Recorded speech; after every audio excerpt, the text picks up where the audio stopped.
बिस्मिल्लाहिर्रहमानिर्रहीम। अस्सलाम वालेकुम दोस्तों, सैयद इकरारुल हसन पीर हक खतीब को एक्सपोज करने के लिए रबात पहुंच चुके हैं। ये फुटेज आपकी स्क्रीन पर चल रही है।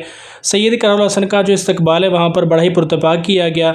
और अब देखना यह है कि वो पीर हक खतीब के आस्तानी अड्डे की तरफ कब पेशकदमी करते हैं, क्योंकि डिप्टी कमिश्नर रावलपिंडी की जानिब से उन पर आज पाबंदी आयद की गई है कि वो 24 मार्च को कलर सईदान नहीं जा सकते। लेकिन सैयद इकरारुल हसन ने इस बात का ऐलान किया था कि जो भी हो जाए, चाहे कुछ भी हो, मैं पीर हक खतीब के अड्डे पर ज़रूर जाऊंगा। और वहां पर पहुंच चुके हैं, थोड़े ही फ़ासले पर हैं।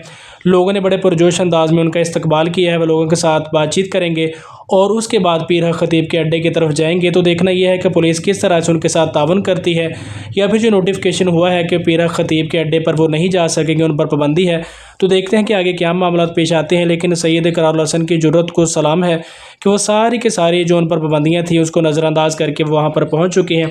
क्योंकि उनका ये कहना था कि मैं पीर हक खतीब के ख़िलाफ़ मेरे पास जो भी सबूत है वो मीडिया के सामने लाऊंगा और लोगों के सामने उसे मुकम्मल तौर पर एक्सपोज करूंगा। उनका ये मानना था कि मीडिया वाले मेरा साथ दें, मेरे अकेले की जंग नहीं है, ये पूरे पाकिस्तान की जंग है कि एक झूठे को मंजर-ए-आम पर लाना है। और उसने जो लोगों के साथ जुल्म व सितम किया है, उनको धोखा दिया है, उनके तमाम तर सबूत मेरे पास मौजूद हैं और मैं मीडिया के सामने लेकर भी आऊँगा। तो देखते हैं कि आगे क्या मामला दरपेश आते हैं। जो भी नई अपडेट होगी आपके सामने शेयर करेंगे। मिलते हैं किसी नेक्स्ट वीडियो में, तब तक के लिए अल्लाह निगहबान।